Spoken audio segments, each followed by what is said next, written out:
Ele dizia que o amor dele era só um jeito de educar, mas ninguém bate até sangrar em quem ama de verdade.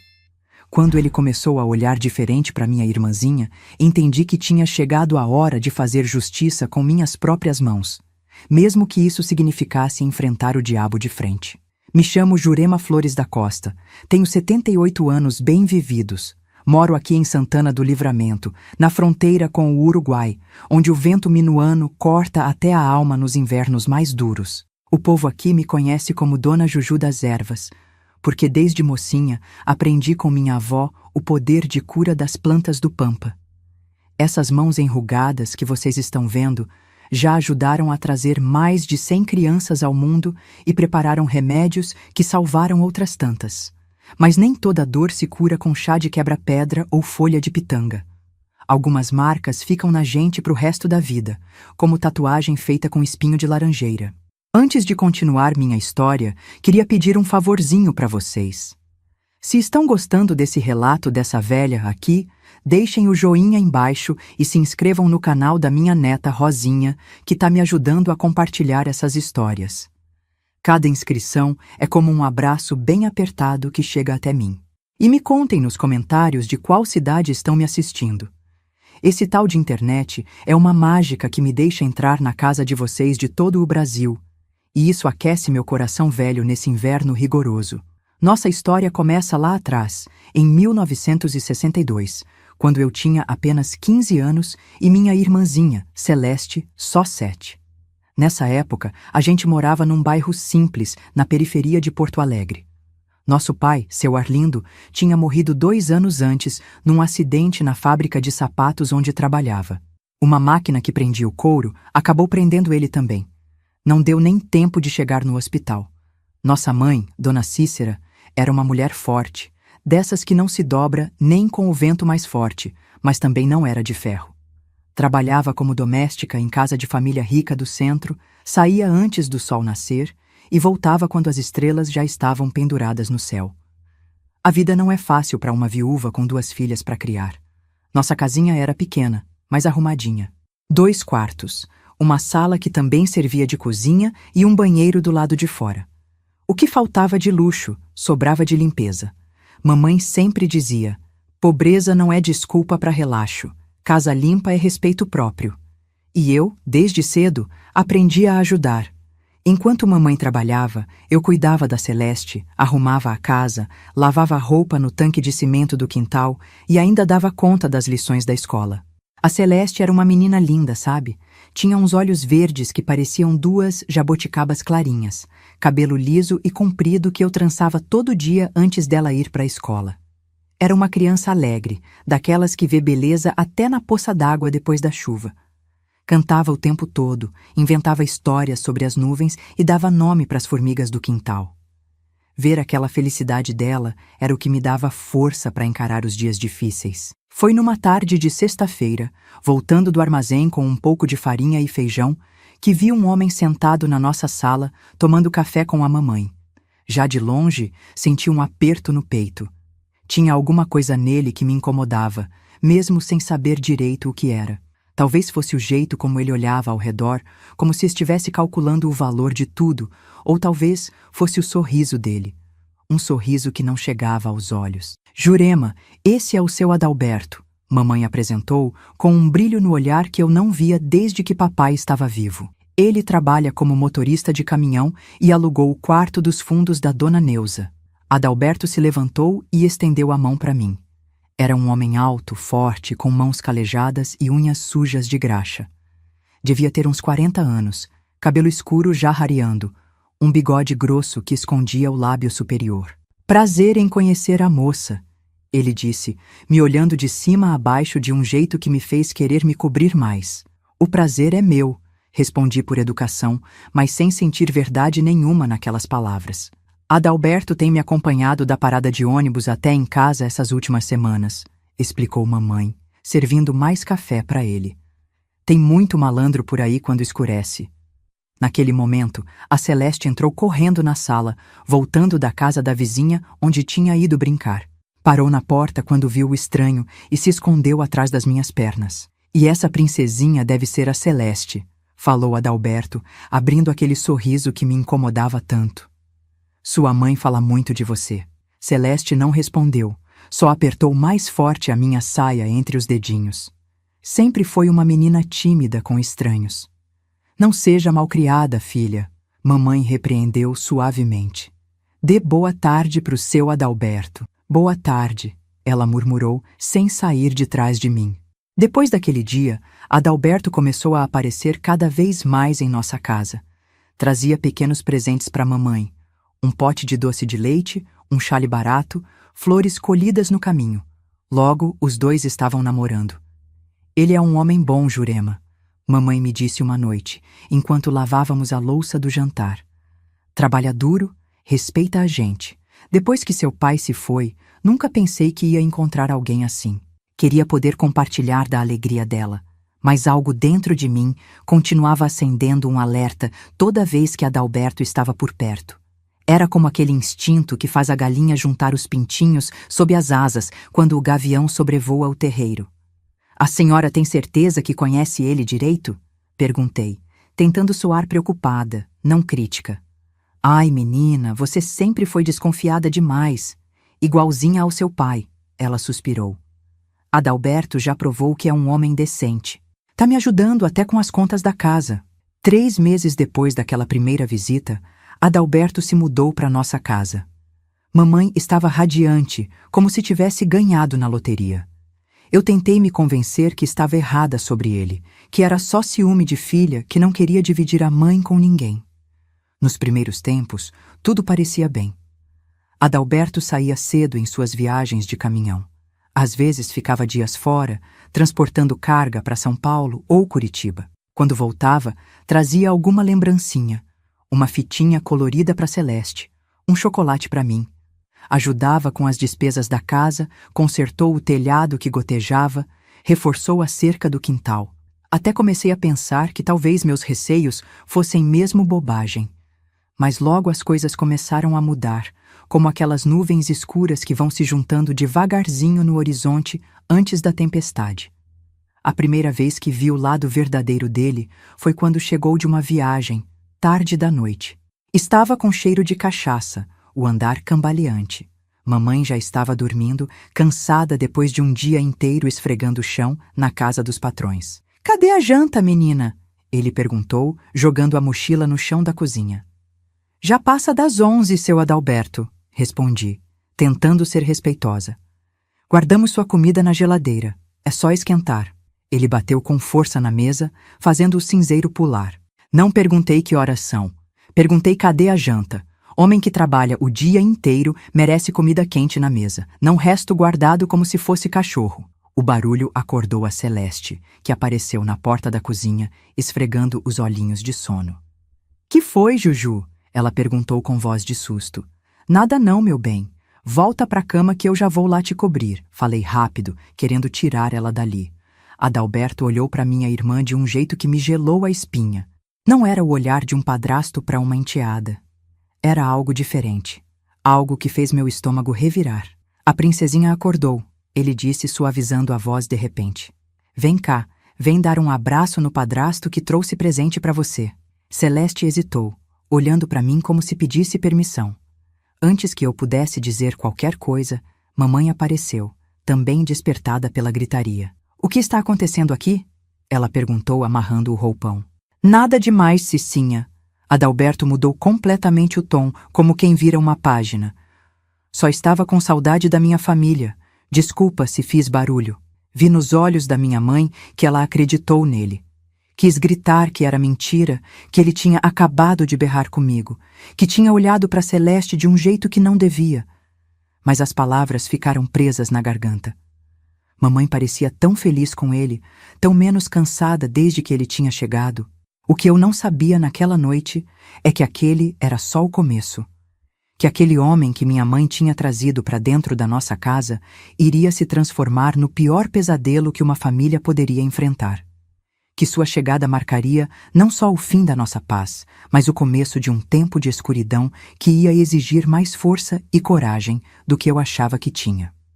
Nas semanas seguintes, Adalberto foi mostrando cada vez mais sua verdadeira cara, mas só quando estava sozinho com a gente. Na frente da mamãe, era sempre o homem atencioso, o companheiro dedicado. Mal ela virava as costas para ir trabalhar, a máscara caía. Começou com pequenas humilhações. Reclamava da comida que eu fazia, dizia que a casa não estava limpa o suficiente, que eu não cuidava direito da Celeste. Depois vieram as ordens absurdas. Queria que eu acordasse às 5 da manhã para preparar o café dele, mesmo quando não precisava sair cedo. Exigia que suas roupas fossem passadas de um jeito específico, que o jantar estivesse pronto exatamente no horário que ele queria. Nessa casa, quem manda sou eu agora, ele dizia, batendo no peito. Homem é a cabeça da casa e mulher tem que saber seu lugar. E a cada dia que passava, eu notava como seu olhar para Celeste ia mudando. Como ele criava desculpas para ficar perto dela, para tocar nela. Como insistia em dar banho nela, dizendo que era responsabilidade de pai. Toda vez que ele se aproximava dela, eu sentia meu sangue ferver. Mas também sentia medo. Medo do que ele poderia fazer comigo se eu enfrentasse ele diretamente, e pior. Medo do que ele poderia fazer com Celeste se eu não estivesse por perto para protegê-la. Foi numa quinta-feira, 3 meses depois que ele se mudou, que a tempestade finalmente desabou com toda a força. Mamãe tinha ido trabalhar como sempre. Eu estava terminando de lavar a roupa no tanque do quintal e Celeste brincava com suas bonecas de pano no quarto. Ouvi um barulho e corri para dentro. O que vi naquele dia ficou gravado na minha memória como marca de ferro quente. Adalberto estava no quarto da Celeste, inclinado sobre ela, a mão enorme tapando a boquinha dela. A outra mão. Meu Deus, nem consigo repetir o que vi. Minha irmãzinha chorando em silêncio, os olhos arregalados de pavor. Não pensei 2 vezes. Peguei o primeiro objeto que vi pela frente, um jarro de cerâmica que estava no corredor, e acertei com toda a força nas costas dele. Sai de perto dela! Gritei com uma voz que nem parecia minha. Ele se virou, surpreso com o ataque, depois furioso como um touro quando vê o pano vermelho. O que você pensa que tá fazendo, sua maluca? Rosnou, avançando na minha direção. Puxei Celeste para trás de mim, protegendo ela com meu corpo. Se encostar nela de novo, eu mato o senhor enquanto dorme. Ameacei, sentindo cada palavra como verdade absoluta. Ele riu daquele jeito asqueroso. E quem vai acreditar em você? Sua mãe acha que eu sou a melhor coisa que aconteceu para vocês. Vai ser sua palavra contra a minha e adivinha quem ela vai acreditar?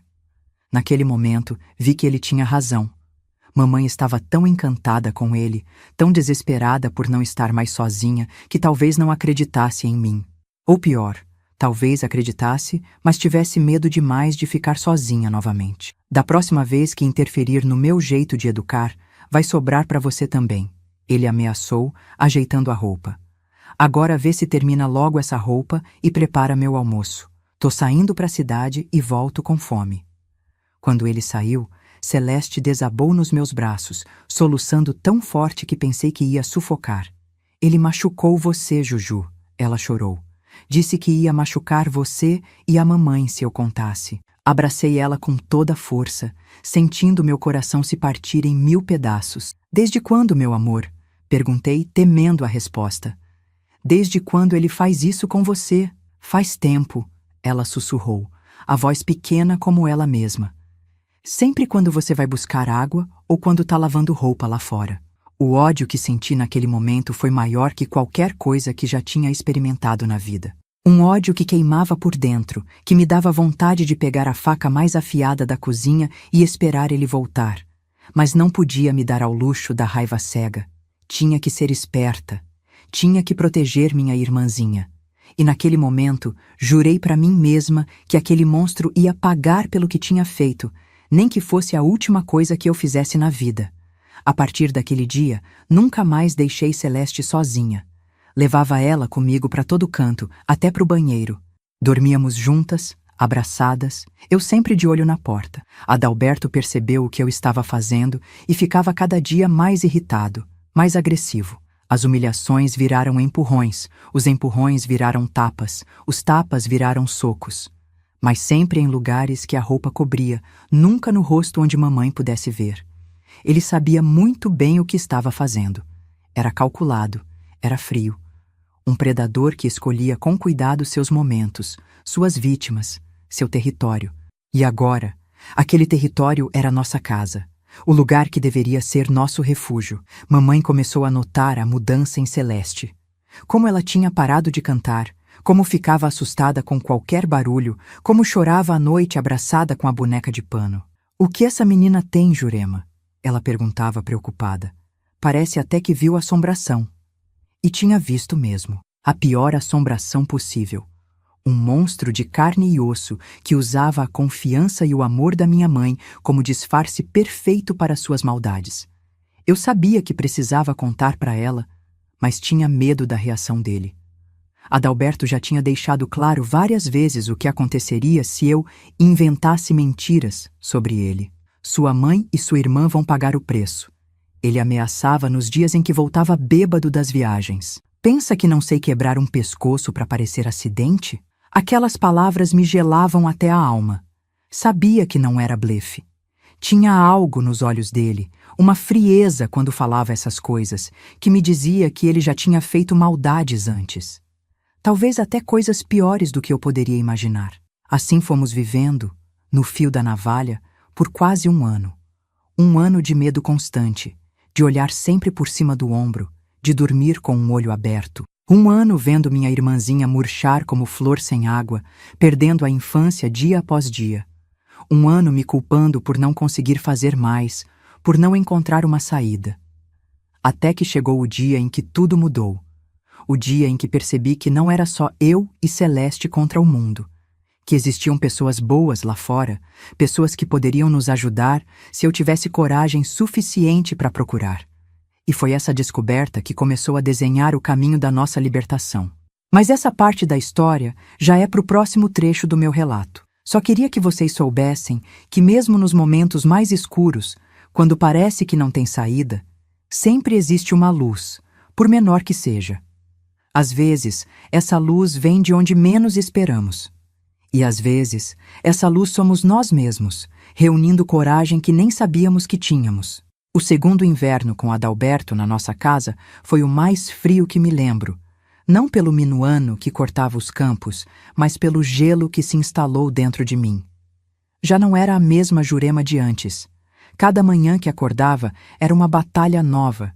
Cada noite que deitava era mais um dia que tinha conseguido manter minha irmãzinha a salvo, mesmo que isso custasse as marcas roxas que escondiam por baixo das mangas compridas. Durante aqueles meses, aprendi a dormir com um ouvido atento como gato de beira de estrada. Qualquer rangido no assoalho, qualquer passo na direção do nosso quarto, e eu já estava sentada na cama, pronta para defender Celeste. Muitas noites ele tentou entrar, principalmente quando voltava bêbado das viagens. Encontrava eu acordada, de pé, segurando a vassoura como se fosse uma lança. "Só vim dar boa noite para a menina", ele dizia com aquele bafo de cachaça que dava para sentir do outro lado do quarto. "Ela já tá dormindo", eu respondia sem baixar a guarda. "Boa noite pro senhor também." Ele me olhava com raiva, mas também com um tipo estranho de respeito, como quem reconhece um adversário à altura. "Um dia você vai baixar a guarda, Jurema. Aí vamos ver quem manda aqui." Naqueles momentos, eu tremia por dentro, mas mantinha a cara dura. "Pode esperar sentado." A Celeste já não era mais a mesma também. Aquela menina alegre que cantarolava o dia inteiro tinha sumido, deixando no lugar uma criança assustada que falava baixinho, que se encolhia quando qualquer homem chegava perto. Na escola, a professora chegou a chamar mamãe para conversar, preocupada porque Celeste não brincava mais com as outras crianças no recreio. Ficava sentada sozinha num canto, desenhando sempre a mesma coisa, uma casa preta com uma menina triste dentro. "É por causa da idade", minha mãe explicava, cega para o que estava bem na frente dos olhos dela. "Menina, quando vai crescendo, fica assim mesmo, mais quietinha." Mas Celeste só tinha 8 anos. Que crescimento era esse que apagava a luz nos olhos de uma criança da noite pro dia? Que roubava a risada dela, o jeito sapeca dela? Cada vez que mamãe dizia essas coisas, eu sentia uma revolta que quase não cabia no peito. Como ela não via? Como não percebia que aquele homem que dormia na cama dela estava destruindo a própria filha? Mas logo entendi que, às vezes, as pessoas escolhem não ver. É mais fácil acreditar na mentira bonita que na verdade feia. E mamãe já tinha sofrido tanto, tinha trabalhado tanto para criar a gente sozinha, que agarrou com unhas e dentes aquela chance de ter alguém para dividir o fardo. Mesmo que esse alguém fosse um demônio disfarçado de gente. Uma tarde, quando estava sozinha com Celeste fazendo o dever de casa dela na mesa da cozinha, criei coragem para perguntar: Pequena, o padrasto, ele ainda tenta te machucar quando eu não tô por perto? Ela baixou a cabeça, o lápis parado no meio de uma letra. Não respondeu com palavras, mas o tremor no seu corpinho me disse tudo. Você pode me contar, Sally. Insisti com a voz mais suave que consegui. Não vou deixar ele fazer nada com você. Ele disse que é segredo nosso, ela finalmente falou, tão baixo que tive que me inclinar para ouvir. Disse que se eu contar para alguém, ele vai mandar a mamãe embora igual o papai foi. Disse que vai me levar para longe onde você nunca mais vai me achar.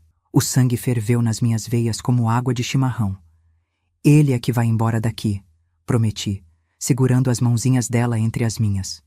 Um dia, ele é que vai sumir da nossa vida. E a gente vai poder ser feliz de novo. Mas a mamãe gosta dele, Celeste respondeu, com uma tristeza que nenhuma criança deveria carregar. Ela vai ficar triste se ele for embora. Fiquei sem palavras. Como explicar para uma menina de 8 anos que às vezes o amor da mãe não é suficiente para proteger? Que às vezes os adultos que deveriam cuidar são os que mais machucam? Ela já estava confusa demais, assustada demais. O mundo dela já tinha virado de cabeça para baixo. A mamãe ia ficar mais triste ainda se soubesse que alguém tá machucando você. Falei por fim. Ela te ama mais que tudo nessa vida. Naquela noite, deitada na cama ao lado da Celeste, tomei uma decisão. Não podia esperar mais. Não podia deixar aquilo continuar. Tinha que contar para a mamãe, mesmo que ela não acreditasse, mesmo que ela ficasse com raiva de mim. Minha irmãzinha não aguentaria muito mais tempo aquele sofrimento. Eu via ela definhar um pouco cada dia, como plantinha sem sol. Na manhã seguinte, quando Adalberto saiu para mais uma viagem de caminhão, graças a Deus ele ficava fora 3, 4 dias seguidos, encontrei mamãe sozinha na cozinha, preparando um café antes de sair para o trabalho. Mãe, preciso falar uma coisa muito séria. Comecei, sentindo o coração bater tão forte que parecia que ia rasgar meu peito. Fala rápido, menina, que já tô atrasada, ela respondeu, sem tirar os olhos da marmita que preparava. É sobre o Adalberto. Ele tá fazendo coisa errada com a Celeste. Ela parou o que estava fazendo e me olhou pela primeira vez. Que tipo de coisa errada? Respirei fundo e contei tudo. Tudo que tinha visto, tudo que suspeitava, tudo que Celeste tinha me contado aos pouquinhos. Enquanto falava, via o rosto da minha mãe mudar. Primeiro de descrença, depois de choque, por fim, uma mistura de dor e medo que me partiu o coração. Tem certeza disso, Jurema? Ela perguntou quando terminei, a voz trêmula. É uma acusação muito grave. Tenho toda a certeza do mundo, mãe. Vi com meus próprios olhos. A Celeste não ia inventar uma coisa dessas. Ela se sentou na cadeira da cozinha como se as pernas não aguentassem mais seu peso. Por um momento, pensei que tinha conseguido, que ela tinha acreditado, que agora íamos nos livrar daquele homem para sempre. Meu Deus, o que vou fazer? Ela murmurou, mais para si mesma que para mim. Fazer? A senhora tem que mandar ele embora, denunciar na polícia. Ela me olhou com olhos cheios de lágrimas, mas também com um medo que nunca tinha visto antes. Não é tão simples assim, Jurema. Você não entende. O que não entendo? Um homem tá abusando da sua filha debaixo do seu nariz. O que tem para entender? Você não conhece o Adalberto como eu, ela disse, baixando a voz como se as paredes pudessem ouvir. Ele tem um lado ruim quando bebe.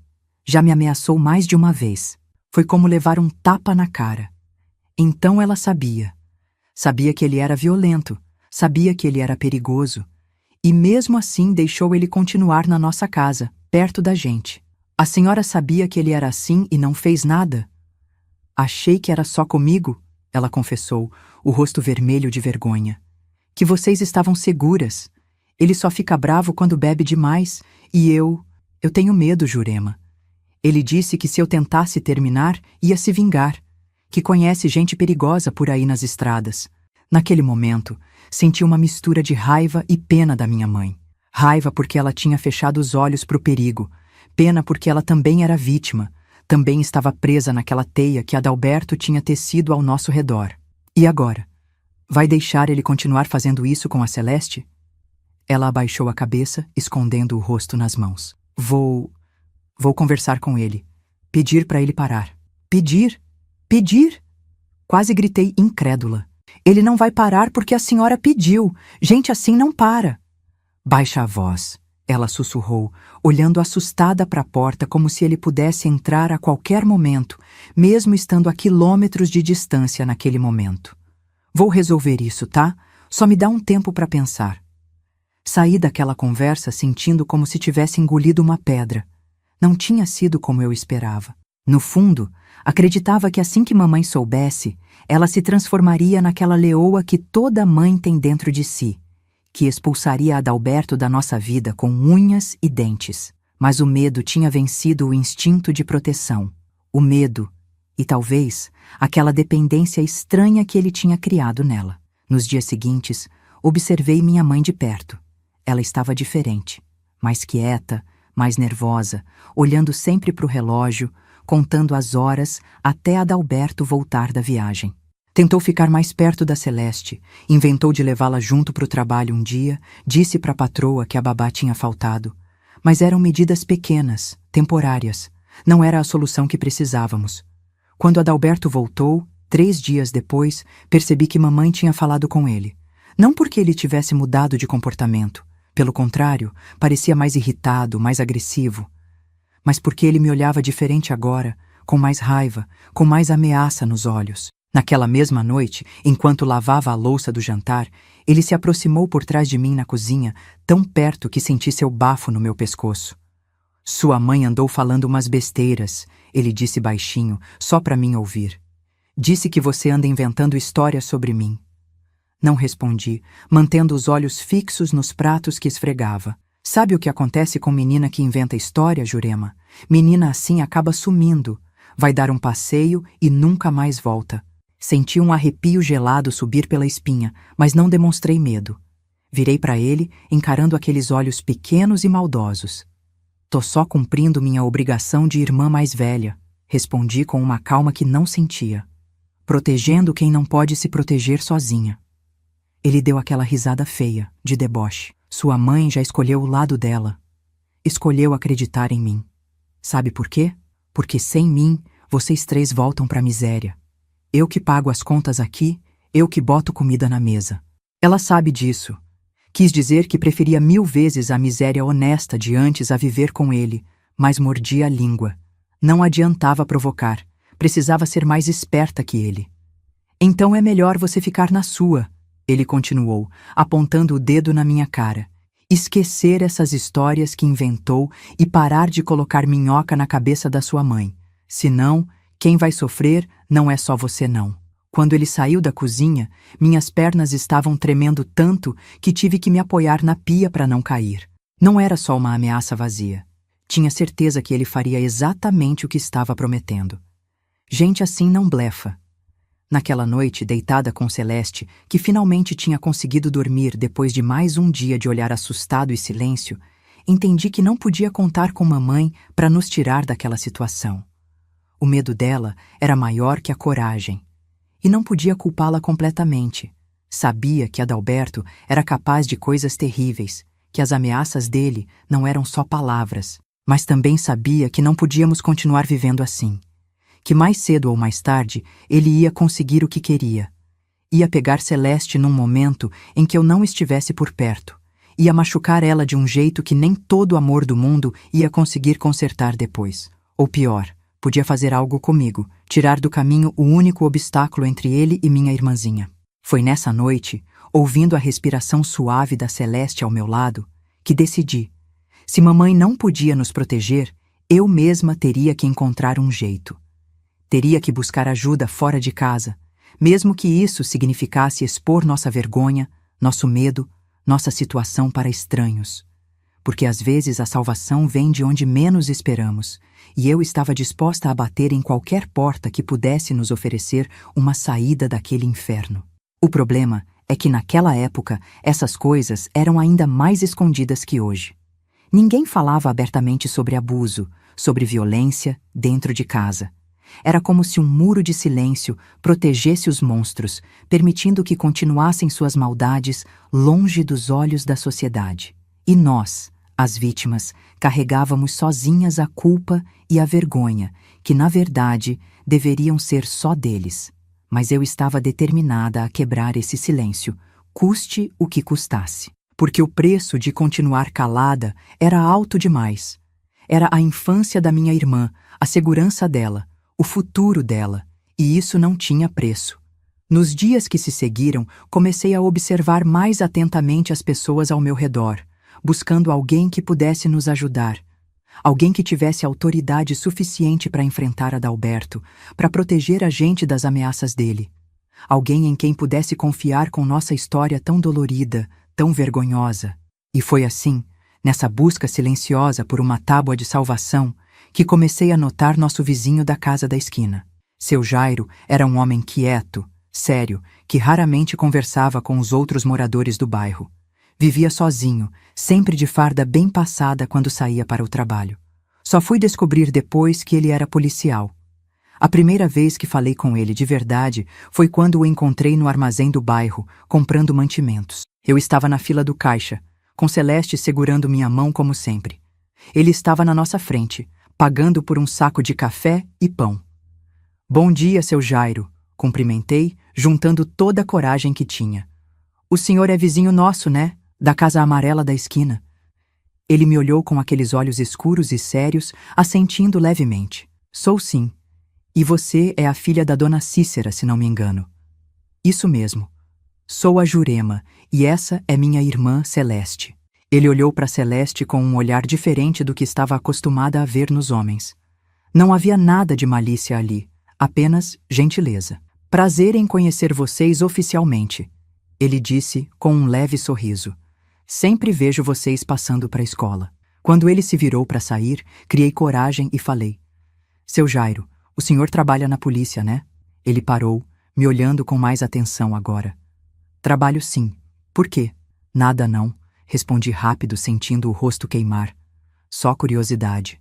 Ele me estudou por um momento, como se pudesse ver através de mim, como se percebesse que tinha algo mais por trás daquela pergunta aparentemente inocente. Depois assentiu de novo. Se precisar de alguma coisa, é só bater lá em casa. Tô sempre por ali quando não tô de plantão. Aquelas palavras simples acenderam uma pequena chama de esperança dentro de mim. Um policial. Alguém que podia fazer algo contra Adalberto. Alguém que tinha o dever de proteger pessoas como eu e Celeste. Alguém que, talvez, acreditasse na nossa história.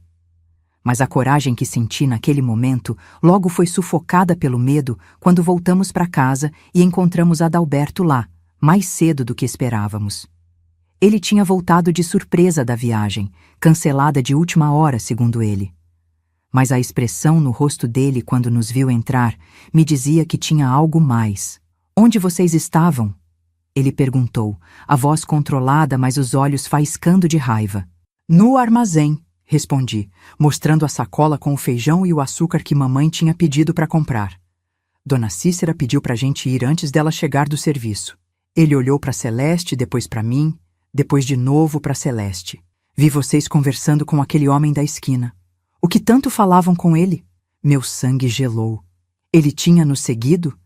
Estava espionando nossos passos? Só cumprimentamos ele, respondi, tentando parecer casual. É nosso vizinho. Não quero vocês falando com estranhos, ele disse, a voz subindo um tom. Principalmente com esse aí. Tem cara de metido, de quem se acha melhor que os outros. Naquele momento, entendi que Adalberto sabia muito bem quem era seu Jairo. Sabia que ele era policial e tinha medo dele. E isso me deu ainda mais certeza de que estava no caminho certo, que seu Jairo podia ser nossa salvação. Mas também me mostrou que precisava ser mais cuidadosa, que Adalberto estava de olho em nós, vigiando cada passo, que o perigo era ainda maior do que imaginava. Aquela noite, quando todos já dormiam, tirei debaixo do colchão um caderninho velho onde tinha começado a anotar tudo. Datas, horas, o que Adalberto fazia, o que dizia. As marcas que deixava em mim quando o enfrentava, os lugares onde tocava Celeste quando achava que ninguém estava vendo. Era meu diário de provas, minha única arma contra ele. Um dia, sussurrei para mim mesma enquanto escrevia à luz fraca de uma vela. Um dia vamos ser livres de novo, e você vai pagar por cada lágrima que fez minha irmãzinha derramar. O que eu não sabia é que esse dia estava mais perto do que imaginava. Que os acontecimentos estavam prestes a se precipitar de um jeito que mudaria nossas vidas para sempre. E que a coragem que eu tanto buscava já estava dentro de mim, esperando apenas o momento certo para se revelar em toda a sua força. O dia em que tudo desmoronou de vez foi numa quarta-feira de março de 1963. Lembro como se fosse hoje. O céu estava carregado, daquele jeito que anuncia tempestade forte, o ar tão pesado que dava para cortar com faca. Mamãe tinha conseguido folga do trabalho porque a patroa tinha viajado, então estava em casa, coisa rara de acontecer num dia de semana. Adalberto também estava em casa, entre uma viagem e outra. Andava mais nervoso que o normal, reclamando de tudo, bebendo desde cedo. Tinha recebido uma carta dizendo que precisava comparecer na delegacia por causa de uma multa antiga, coisa boba, mas que deixou ele uma fera. Agora entendo que homens como ele têm pavor de autoridade, vivem pisando na lei e temem ser descobertos. Eu estava no quintal, estendendo roupa no varal, quando ouvi o grito. Um grito que gelou meu sangue, que fez meu coração parar por um segundo. Era a voz da minha mãe, um som que nunca tinha ouvido sair dela antes. Não era raiva nem medo. Era horror puro. Larguei o cesto de roupa e corri para dentro da casa. O que vi na sala ficou gravado na minha alma para sempre. Mamãe estava parada na porta do banheiro, as mãos cobrindo a boca, o rosto branco como cera de vela. Na sua frente, Adalberto, com as calças pela metade, e minha irmãzinha encolhida no canto, chorando sem fazer barulho, a roupinha toda desalinhada. "O que você está fazendo com minha filha?" Mamãe perguntou com uma voz que não parecia dela, fina, tremida. Adalberto ajeitou as calças num movimento rápido. "Que bobagem é essa, Cicinha? Tava só ajudando a menina a tomar banho. Celeste sabe tomar banho sozinha desde os 5 anos. Mamãe respondeu, dando um passo para frente. Nunca precisou de ajuda. Vi algo passar pelo rosto de Adalberto. Um lampejo de medo, talvez, logo substituído por aquela máscara de raiva que conhecíamos tão bem. "Tá me chamando de quê? Tá insinuando o quê?" Foi quando notei que Celeste tinha corrido para trás de mim, agarrando minhas pernas, tremendo como folha ao vento. Aquilo foi a confirmação que mamãe precisava, se é que ainda tinha alguma dúvida. "Seu monstro!" ela sussurrou, avançando mais um passo. "A Jurema me avisou. Ela me contou. Mas eu não quis acreditar. Como pude ser tão cega? O que aconteceu depois foi tão rápido que mal tive tempo de reagir." Adalberto avançou contra a mamãe como um touro enfurecido, agarrando-a pelos cabelos. "Quem você pensa que é para falar assim comigo? Quem você acha que põe comida na mesa dessa casa? Quem paga as contas?" "Me solta!" ela gritou, tentando se desvencilhar. "Vamos ver se vai continuar com essa língua afiada depois que eu terminar com você." Ele rosnou, arrastando-a para o quarto. Puxei Celeste para dentro do nosso quarto e tranquei a porta. "Fica aqui", ordenei, o coração martelando no peito. "Não sai por nada desse mundo." "Mas a mamãe?" Ela choramingou, agarrando meu braço. "Eu vou ajudar ela. Você fica aqui debaixo da cama e não sai até eu voltar, entendeu?" Ela assentiu, os olhos arregalados de medo. Empurrei-a gentilmente para baixo da cama, cobrindo-a com o cobertor velho que usávamos no inverno. "Não faz barulho, não importa o que ouça." Saí do quarto, trancando a porta por fora e guardando a chave no bolso do vestido. Corri para a cozinha e peguei a primeira coisa que vi, uma frigideira pesada de ferro que tinha sido da minha avó. Os gritos da minha mãe vinham do quarto, junto com sons de pancadas e móveis sendo derrubados. "Você vai aprender a me respeitar", ouvi Adalberto berrar. Você e aquelas suas filhas. Naquele momento, algo aconteceu dentro de mim. O medo que sempre sentia quando ele estava por perto sumiu completamente, substituído por uma raiva tão grande, tão poderosa, que parecia me dar força sobre-humana. Não era mais a Jurema medrosa, a menina de 16 anos tentando proteger a irmã. Era uma força da natureza, pronta para fazer o que fosse preciso. Entrei no quarto como um vendaval. Adalberto estava em cima da minha mãe na cama, o punho erguido para mais um golpe. Ela já tinha o nariz sangrando, um olho começando a inchar. Não hesitei nem por um segundo. Ergui a frigideira e acertei com toda a força nas costas dele. Ele urrou de dor e se virou, os olhos injetados de fúria. Sua desgraçada! Vou acabar com você!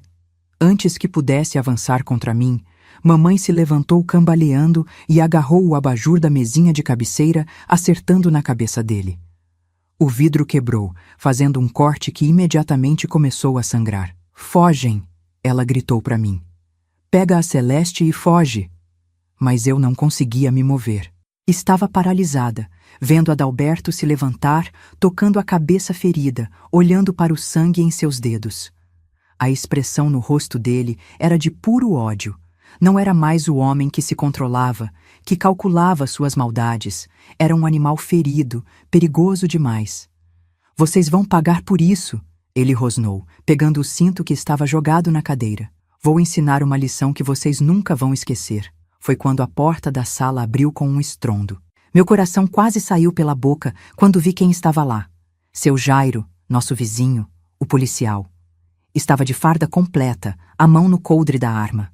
O que está acontecendo aqui? Ele perguntou com voz de comando, olhando da minha mãe ensanguentada para Adalberto com o cinto na mão e depois para mim, ainda segurando a frigideira como uma arma. Não é da sua conta, Adalberto respondeu, tentando recuperar a compostura. Problema de família. Pode ir embora. Ouvi gritos, seu Jairo continuou, entrando mais na casa, a mão ainda perto da arma.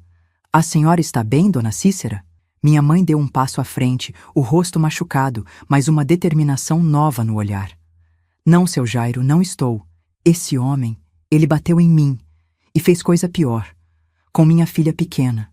A palavra pior pairou no ar como uma nuvem escura. Vi a expressão de seu Jairo endurecer, seus olhos se estreitarem. Isso é mentira! Adalberto berrou, dando um passo ameaçador na direção da minha mãe. Ela que me atacou primeiro. Olha o que fez na minha cabeça. Foi quando encontrei minha voz novamente. Não é mentira não, seu Jairo, falei, minha voz mais firme do que esperava. Ele faz isso há meses, bate na gente e toca na minha irmã de jeito errado. Tenho tudo anotado, datas, horas, o que ele fez. Tá tudo no meu caderno. Adalberto olhou para mim com tanto ódio que achei que ia pular no meu pescoço ali mesmo. Sua mentirosa do inferno. Fique onde está, ordenou seu Jairo, agora com a mão firmemente na arma. Virou-se para mim. Onde está sua irmã agora? Trancada no quarto, tá segura. Bem, ele disse, voltando-se para Adalberto. O senhor vai ter que me acompanhar até a delegacia. Temos algumas perguntas para fazer. Não vou a lugar nenhum, Adalberto respondeu, recuando um passo. Não fiz nada de errado.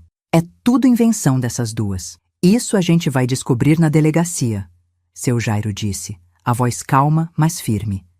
Pode vir por bem ou por mal. A escolha é sua. Vi nos olhos de Adalberto que ele estava calculando suas chances, pensando se podia vencer uma luta contra seu Jairo, se podia fugir, se tinha como escapar dessa situação. Mas também vi o momento exato em que percebeu que estava encurralado. Vou chamar um advogado, ele disse por fim, jogando o cinto no chão. Vocês vão ver só. Vou processar todo mundo por calúnia. Enquanto seu Jairo algemava Adalberto, fui abrir a porta do quarto para Celeste. Ela estava exatamente onde a deixei, encolhida debaixo da cama, abraçada à boneca de pano. Acabou, pequena, falei, estendendo os braços para ela. Ele não vai mais machucar você.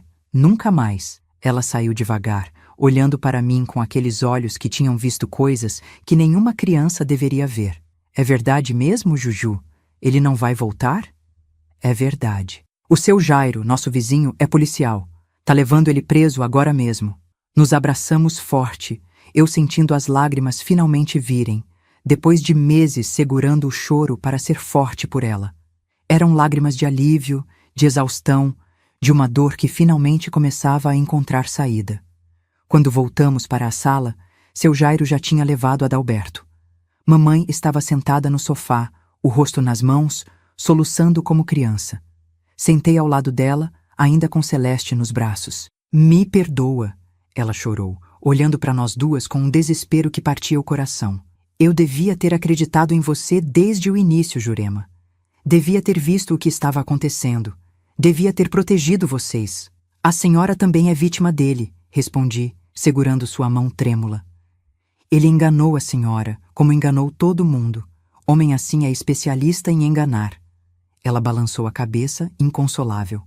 Uma mãe deveria saber, deveria sentir que tem algo errado. Mas eu estava tão cansada, tão sozinha.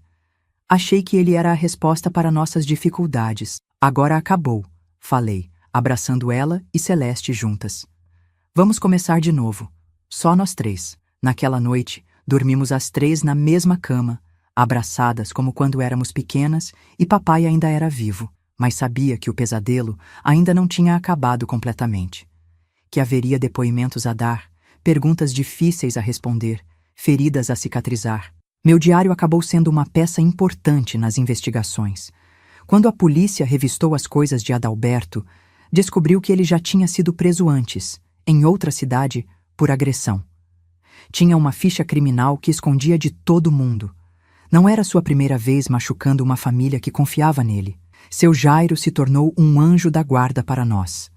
Nos acompanhava até a delegacia. Explicava o processo. Protegia especialmente a Celeste das perguntas mais invasivas. Foi dele a ideia de apresentar meu diário como prova. A palavra de vocês contra a dele pode não ser suficiente, ele explicou. Mas com esse registro detalhado e as marcas físicas, temos um caso forte. Os dias que se seguiram foram os mais difíceis da nossa vida. As vizinhas cochichavam quando passávamos, algumas com pena, outras com aquele julgamento silencioso que dói mais que tapa na cara. Por que deixou chegar a esse ponto? Os olhares delas perguntavam para minha mãe. Como não percebeu antes? Mas aos poucos, bem devagarinho, começamos a reconstruir nossa vida. Mamãe conseguiu mais horas de trabalho com sua patroa, que ficou sabendo da situação e, para surpresa nossa, foi muito compreensiva. Eu arrumei um emprego de meio período numa padaria do bairro para ajudar com as despesas, e a Celeste voltou para a escola, para a mesma professora que tinha notado que algo estava errado. A cicatrização da alma é um processo lento, muito mais lento que a dos machucados do corpo. As marcas roxas que Adalberto deixou na minha mãe desapareceram em questão de semanas. Mas as marcas que ele deixou em Celeste, em mim, na nossa família, essas demoraram anos para suavizar. Algumas, acredito, nunca desapareceram completamente. Celeste tinha pesadelos quase todas as noites naquele primeiro ano. Acordava gritando, suando frio, os olhinhos arregalados de pavor. Eu sentava na cama dela, acariciava seus cabelos, cantava as mesmas cantigas de ninar que nossa mãe cantava quando éramos pequenas. Aos poucos, os pesadelos foram ficando menos frequentes, as noites mais tranquilas. 6 meses depois da prisão de Adalberto, veio o julgamento. Foi a primeira vez que o vi desde aquele dia terrível. Estava diferente. Mais magro, mais velho, o olhar menos arrogante. Mas quando nos viu entrar no tribunal, vi aquele mesmo ódio brilhar por um instante nos olhos dele. Testemunhar não foi fácil. Tive que contar na frente de estranhos coisas que mal conseguia admitir para mim mesma. Tive que descrever o que tinha visto ele fazer com Celeste, as ameaças que fazia, como manipulava minha mãe. Cada palavra era como arrancar um pedaço da minha pele. Mas olhava para seu Jairo, sentado na primeira fila, acenando para me encorajar, e encontrava forças para continuar. Graças a Deus, Celeste foi poupada de testemunhar. O juiz aceitou que ela falasse apenas para ele em particular, sem a presença de Adalberto ou dos advogados. Quando ela saiu daquela sala, parecia mais leve, como se tivesse deixado lá dentro um pouco do peso que carregava. Adalberto foi condenado a 8 anos de prisão por abuso de menor e violência doméstica. Na época, parecia pouco tempo para tamanho mal que tinha feito. Hoje sei que não existe pena longa o suficiente para compensar a infância roubada de uma criança, a confiança destruída, os anos de medo. Quando saímos do tribunal naquele dia, mamãe, Celeste e eu, de mãos dadas, senti pela primeira vez em muito tempo que estávamos realmente livres. Que podíamos respirar sem medo, dormir sem terror, viver sem estarmos constantemente olhando por cima do ombro. Obrigada por ter sido tão corajosa, mamãe me disse naquela noite, quando estávamos sozinhas na cozinha, depois que Celeste já tinha ido dormir. Obrigada por ter feito o que eu não consegui fazer. A senhora também foi corajosa, respondi, segurando suas mãos calejadas de tanto trabalho. No final, enfrentou ele, mesmo com medo. Isso também é coragem. Ela balançou a cabeça, os olhos marejados. Não devia ter deixado chegar a esse ponto. Uma boa mãe chega de se culpar, interrompi. O único culpado é ele, só ele. A senhora fez o melhor que podia nas circunstâncias. Agora temos que olhar para frente. E foi o que fizemos. Olhamos para frente, dia após dia, mês após mês. Nossa pequena família de 3 mulheres se reconectou, se fortaleceu, voltou a encontrar momentos de alegria em meio à cura. Não foi um caminho fácil, nem rápido, mas demos cada passo juntas, segurando umas nas mãos das outras. Celeste voltou a sorrir, a cantar baixinho enquanto brincava. Mamãe parou de pular assustada quando alguém batia à porta. Parou de se encolher quando um homem falava mais alto perto dela. E eu, bem, aprendi que a coragem não é a ausência de medo, mas a decisão de seguir em frente apesar dele. Anos depois, quando já éramos adultas, Celeste me disse algo que nunca esqueci.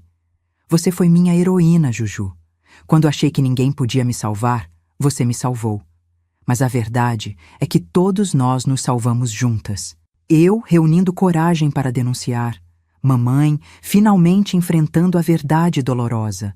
Celeste sobrevivendo com uma força que ninguém esperaria de uma criança tão pequena. E seu Jairo aparecendo na hora certa, acreditando em nós quando mais precisávamos. Aquela experiência terrível me ensinou que o mal existe sim, e às vezes mora debaixo do nosso próprio teto. Mas também me ensinou que existe bondade, que existem pessoas dispostas a ajudar, a acreditar, a estender a mão quando mais precisamos. E me ensinou, acima de tudo, que somos muito mais fortes do que imaginamos, especialmente quando lutamos não só por nós mesmos, mas por aqueles que amamos. O caminho para a cura verdadeira ainda estava apenas começando. Precisávamos não só nos livrar de Adalberto, mas também juntar os pedaços quebrados das nossas almas, reconstruir nossa confiança, encontrar um jeito de seguir em frente sem deixar que o medo e a dor do passado definissem quem éramos. E foi assim, passo a passo, que começamos a coletar as provas não só contra Adalberto, mas provas da nossa própria força e resiliência. A manhã seguinte ao julgamento de Adalberto amanheceu diferente. O sol entrava pelas frestas da janela como se trouxesse não só luz, mas também esperança. Respirei fundo aquele ar que parecia mais leve, sem o peso da presença dele na casa. Mas sabia que nossa batalha ainda não tinha terminado completamente. Sentei na mesa da cozinha com meu caderninho de provas, folheando aquelas páginas que tinham ajudado a mandar Adalberto para a cadeia. Cada anotação ali era um pedaço doloroso da nossa história, mas também um tijolo na construção da nossa libertação. Seu Jairo tinha me ensinado uma lição valiosa. Documentar tudo. Não confiar apenas na palavra contra palavra.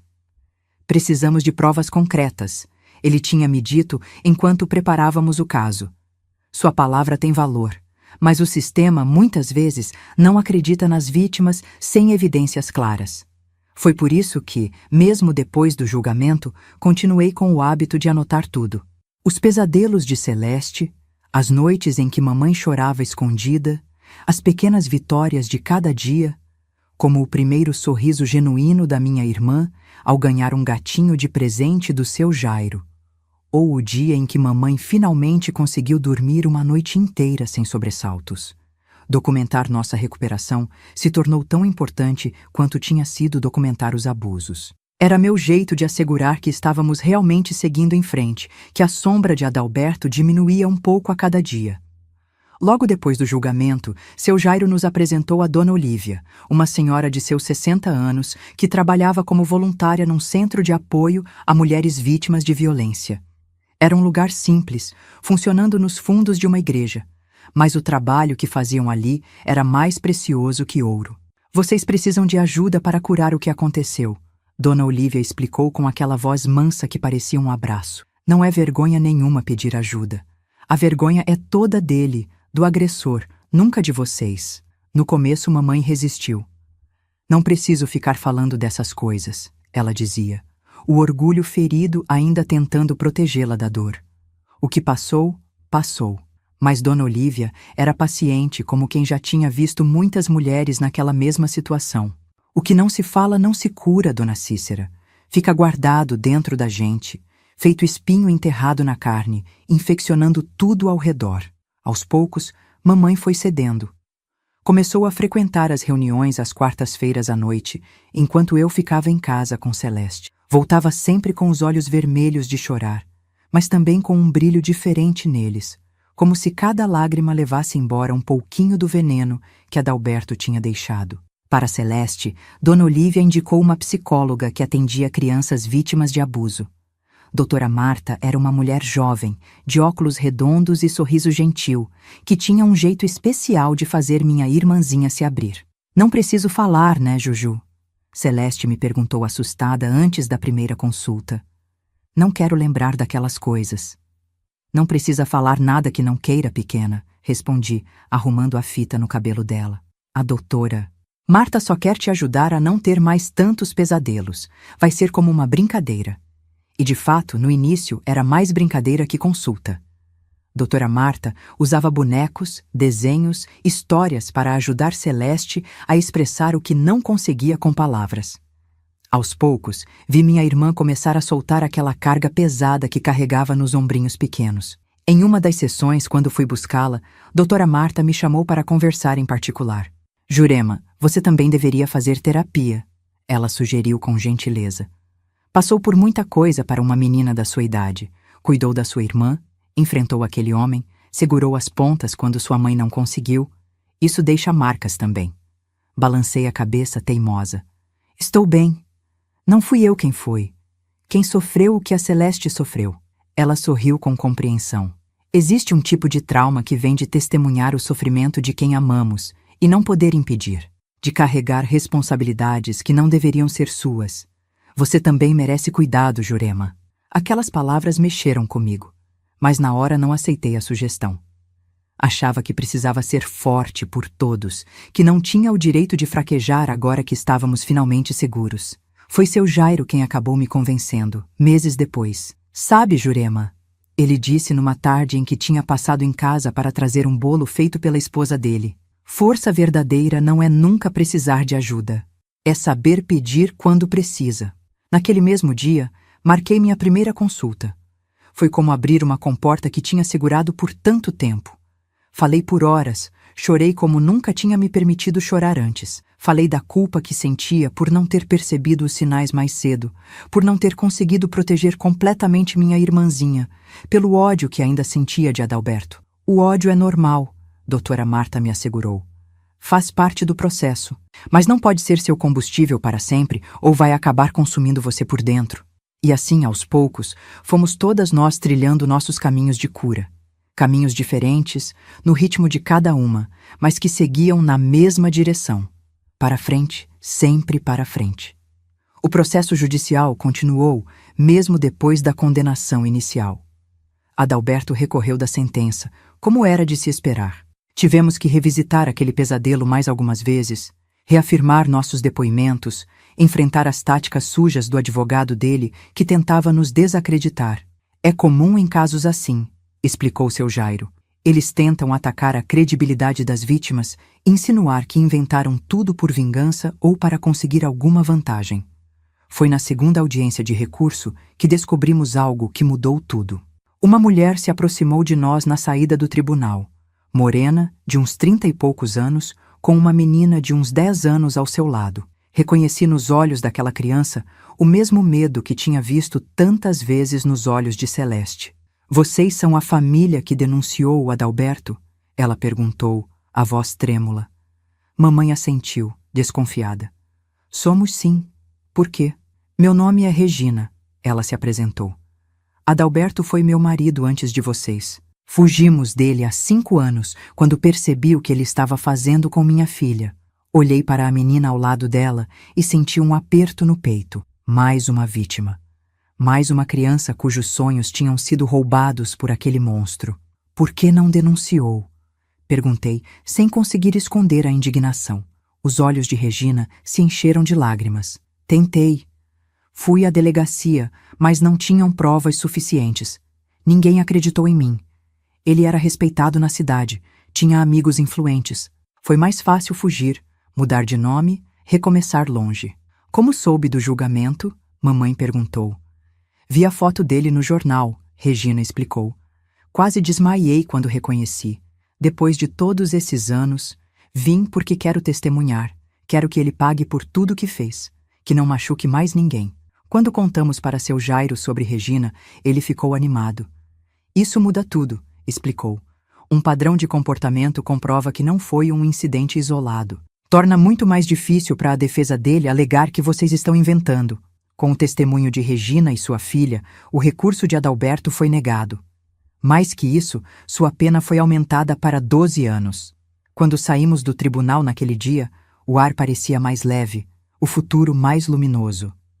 Regina se tornou uma amiga próxima nos anos seguintes. Nossas famílias quebradas encontraram força uma na outra. Nossas filhas, a dela de sangue, a nossa de coração, criaram um vínculo especial, como só quem passou pelo mesmo tipo de dor consegue criar. Foi por causa da história de Regina que comecei a perceber que não éramos só nós. Que existiam muitas famílias sofrendo em silêncio, muitas crianças sendo machucadas por quem deveria protegê-las, muitas mulheres presas em relacionamentos abusivos sem saber como escapar. Em 1965, 2 anos depois da prisão de Adalberto, Dona Olívia me convidou para ajudar no centro de apoio.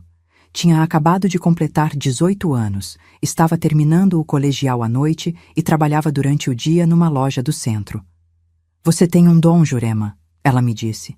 As mulheres confiam em você, sentem que você entende de verdade o que elas estão passando. Comecei como voluntária aos sábados, apenas algumas horas. Logo estava lá sempre que podia, ouvindo histórias que partiam o coração, segurando mãos trêmulas, ensinando o que tinha aprendido da maneira mais difícil. A importância de documentar tudo, de buscar ajuda, de construir uma rede de apoio. Anota tudo, eu dizia para cada mulher que chegava com marcas de agressão. Datas, horas, o que ele disse, o que ele fez. Guarda em lugar seguro. Um dia isso pode ser sua salvação. Ao mesmo tempo, continuava coletando evidências da nossa própria recuperação. Não mais das agressões de Adalberto, mas dos pequenos e grandes sinais de que estávamos nos curando. O dia em que Celeste dormiu uma noite inteira sem pesadelos. A primeira vez que mamãe aceitou o convite de uma colega para sair e tomar um café.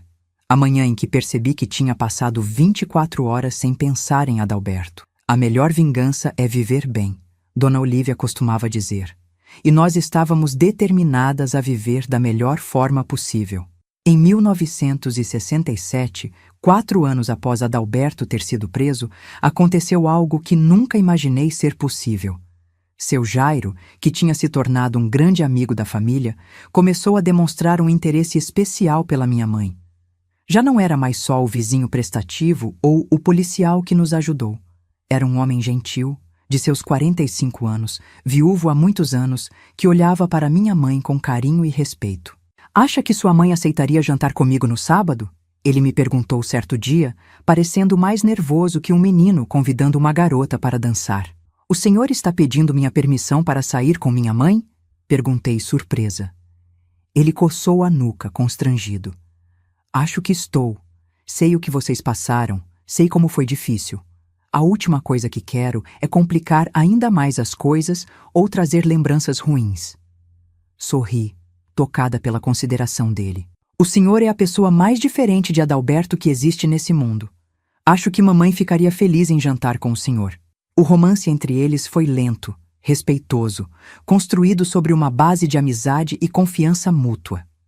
Seu Jairo entendeu os medos da minha mãe, suas hesitações, seus momentos de recuo.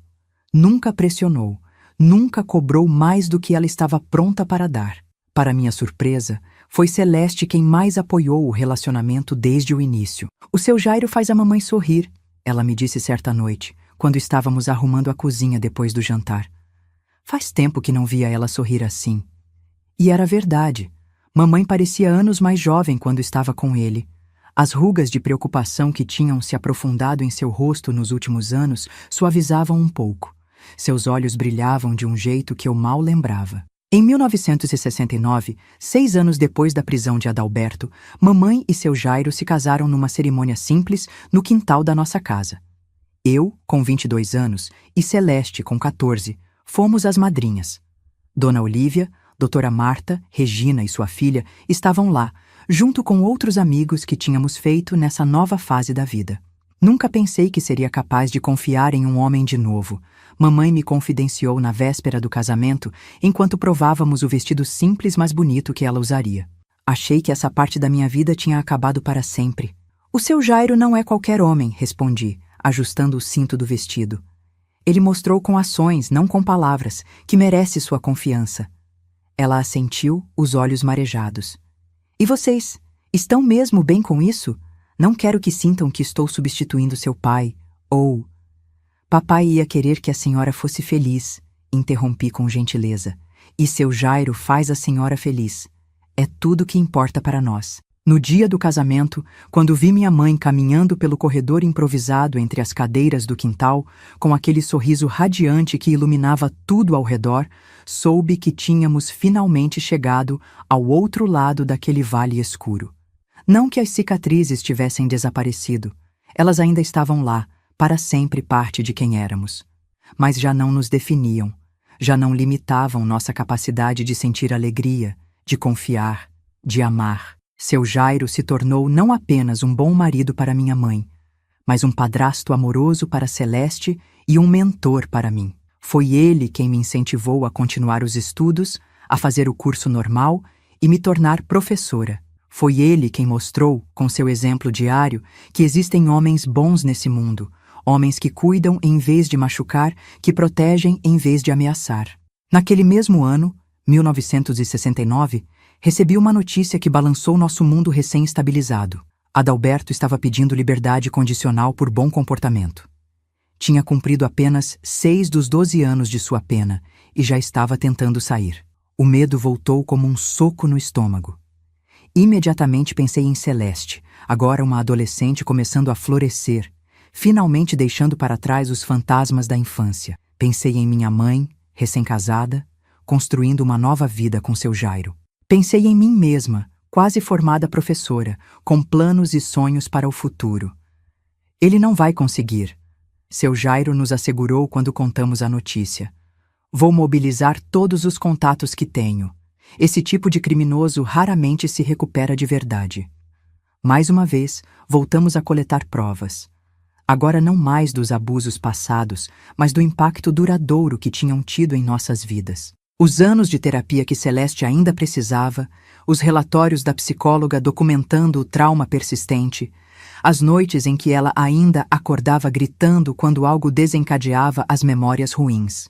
Regina também se juntou à nossa luta, trazendo sua própria documentação, sua própria história de sofrimento nas mãos daquele mesmo homem. A audiência de condicional foi em setembro daquele ano. Foi a primeira vez que vi Adalberto desde o julgamento, 6 anos antes. Estava mais velho, mais magro, mas os olhos... Aqueles olhos ainda tinham a mesma maldade escondida que eu conhecia tão bem. Quando nossos olhares se cruzaram na sala de audiência, senti um calafrio percorrer minha espinha. Por um breve momento, voltei a ser aquela menina de 16 anos, aterrorizada, mas determinada a proteger sua irmãzinha a qualquer custo. Mas então respirei fundo e me lembrei de quem eu era agora.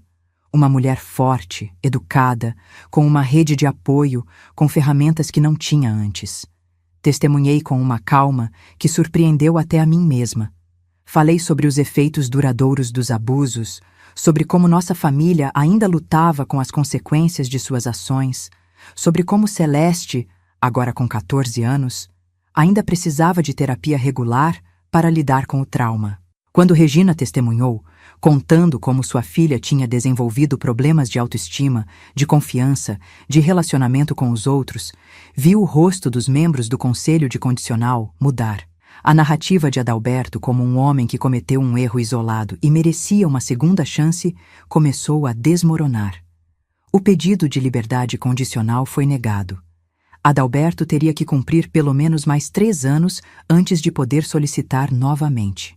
Quando saímos da sala de audiência naquele dia, senti como se tivéssemos vencido uma batalha crucial numa guerra que parecia não ter fim.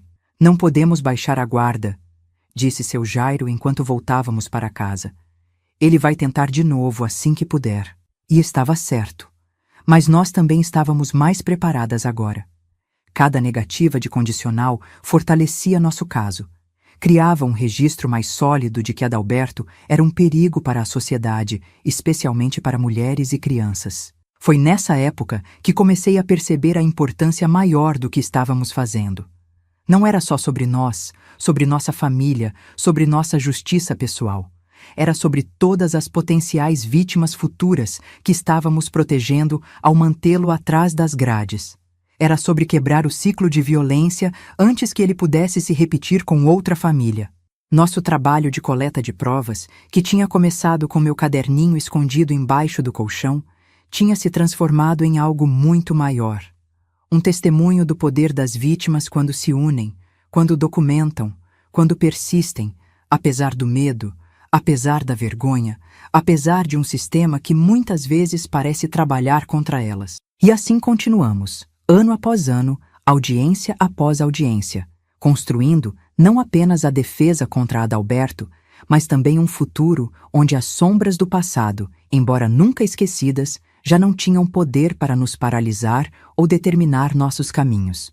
Porque, no fim das contas, a prova mais importante que coletamos não estava nos documentos, nos depoimentos ou nos relatórios médicos. Estava na vida que conseguimos reconstruir apesar de tudo, na força que encontramos nas sombras, na luz que conseguimos acender mesmo nos momentos mais escuros da nossa jornada. Quando Adalberto finalmente cumpriu sua pena completa e foi solto, em 1975, eu já era outra mulher.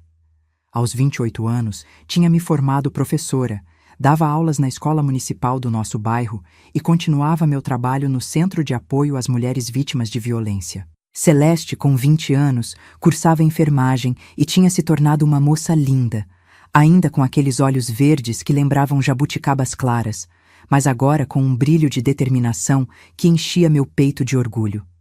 Quando recebemos a notícia da soltura dele, claro que sentimos medo. É um medo que nunca vai embora completamente, como uma cicatriz que dói quando o tempo vai mudar. Mas agora tínhamos ferramentas que não tínhamos antes. Tínhamos uma rede de proteção, tínhamos seu Jairo, que nessa altura já chamávamos carinhosamente de pai, vigilante como sempre. Ele não pode se aproximar de vocês, seu Jairo nos lembrou, mostrando a ordem de restrição que tinha conseguido. Se tentar qualquer contato, vai direto de volta para a cadeia. Uma das condições da liberdade de Adalberto era que não podia permanecer na nossa cidade. Tinha que se mudar para pelo menos 300 quilômetros de distância, reportar-se regularmente a um oficial de condicional. E não podia trabalhar em lugares com acesso a crianças. Pequenas garantias que, mesmo não eliminando completamente nosso medo, nos permitiam respirar. Nunca mais o vimos pessoalmente.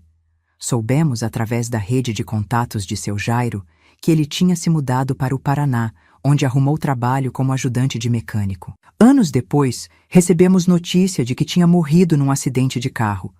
Bêbado, sozinho, numa estrada deserta. Não senti alegria com a notícia, nem tristeza. Apenas uma sensação estranha de um ciclo que finalmente se fechava. Mas essa história não é sobre Adalberto. É sobre como reconstruímos nossas vidas apesar dele, além dele. depois dele. O casamento da minha mãe com seu Jairo foi como uma segunda chance para todos nós. Ele nos mostrou, com paciência infinita, que nem todos os homens são monstros disfarçados. Ensinou-nos que amor verdadeiro não machuca, não humilha, não aterroriza. Pelo contrário, fortalece, respeita, protege. Celeste foi quem mais floresceu com essa nova estrutura familiar. Aos poucos, foi deixando de ser aquela menina assustada que se encolhia quando um homem levantava a voz. Começou a confiar, a se abrir, a rir daquele jeito despreocupado que tinha antes de tudo acontecer. Sabe, Juju, ela me disse um dia, quando voltávamos juntas da faculdade. Eu já formada, ela ainda estudante. Às vezes fico pensando como seria nossa vida se o Adalberto nunca tivesse aparecido. Seria mais fácil, respondi, pensando nas cicatrizes invisíveis que ainda carregávamos.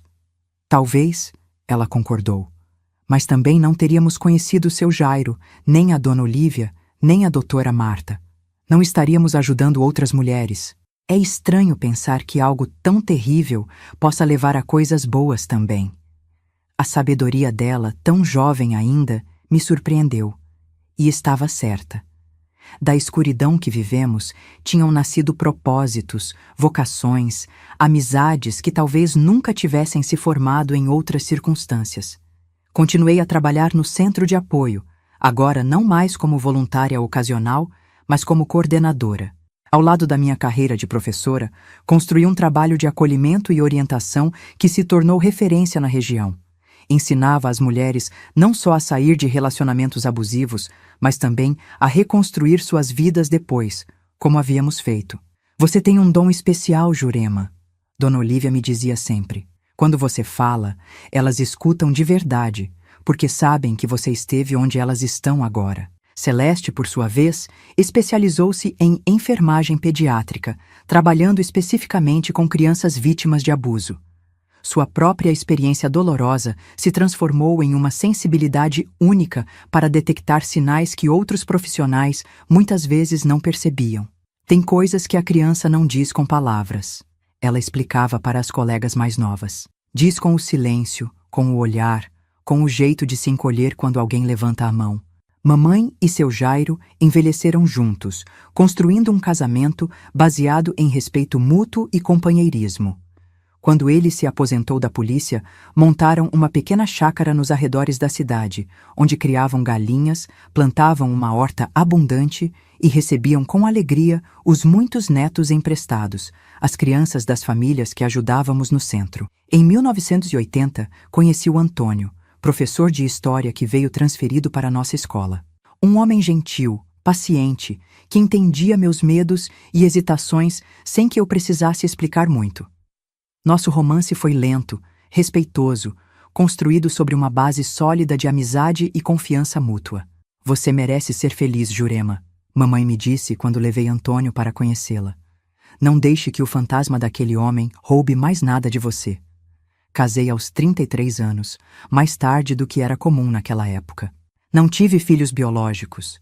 Uma escolha consciente, não por medo, mas porque já me sentia mãe de tantas crianças que passavam pelo centro. Antônio, com sua bondade natural, entendia e compartilhava esse sentimento. Família é quem cuidamos, quem amamos, ele dizia. Não precisa ser do mesmo sangue para ser nosso. Celeste casou 2 anos depois, com um médico que conheceu no hospital onde trabalhava. Teve 2 filhos, um menino e uma menina que cresceram ouvindo a tia Jurema contar histórias. Não as histórias de terror do nosso passado, mas histórias de superação, de coragem, de recomeços. Ao longo dos anos, mantivemos contato com Regina e sua filha. Vimos a menina crescer, se tornar uma jovem forte, se casar, ter seus próprios filhos. Uma vitória compartilhada sobre o mal que um dia tentou nos destruir. Em 1995, quando já estava perto de me aposentar como professora, ajudei a fundar uma casa de acolhimento para mulheres e crianças em situação de violência doméstica. Um lugar seguro, onde podiam ficar enquanto reconstruíam suas vidas, longe dos agressores. Chamamos de Casa Cícera, em homenagem à minha mãe, que tinha partido naquele mesmo ano, tranquila em seus 75 anos, segurando a mão de seu Jairo até o último suspiro. A abertura da casa foi um dia de celebração agridoce. Triste pela ausência de mamãe, mas também um tributo a tudo que ela representava.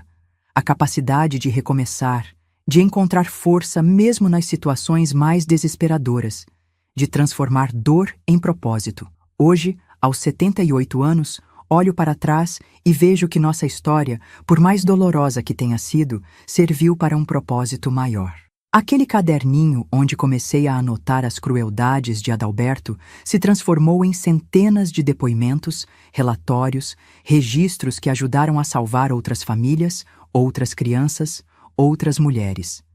Não somos apenas sobreviventes, somos portadoras de um conhecimento precioso, de uma sabedoria adquirida nas trincheiras da vida. E compartilhar essa sabedoria, esse caminho de libertação, se tornou o sentido da minha existência. Se você está me assistindo agora, talvez esteja vivendo seu próprio pesadelo. Talvez tenha um Adalberto na sua vida, usando outro nome, outro rosto, mas causando o mesmo tipo de terror, de humilhação, de dor.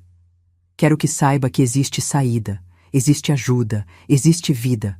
Uma vida boa, plena, digna, além desse momento sombrio. Documento tudo. Busque ajuda. Não tenha vergonha. A vergonha pertence a quem agride, nunca a quem sofre a agressão.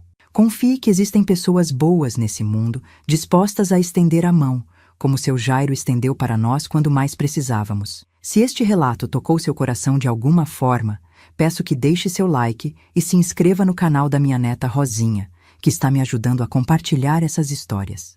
Cada inscrição é como um abraço que chega até mim e me dá força para continuar. E não deixem de entrar no grupo de WhatsApp do canal. O link está na descrição do vídeo. Lá mandamos todos os dias histórias reais de outras senhoras que, como eu, transformaram dor em propósito, feridas em sabedoria.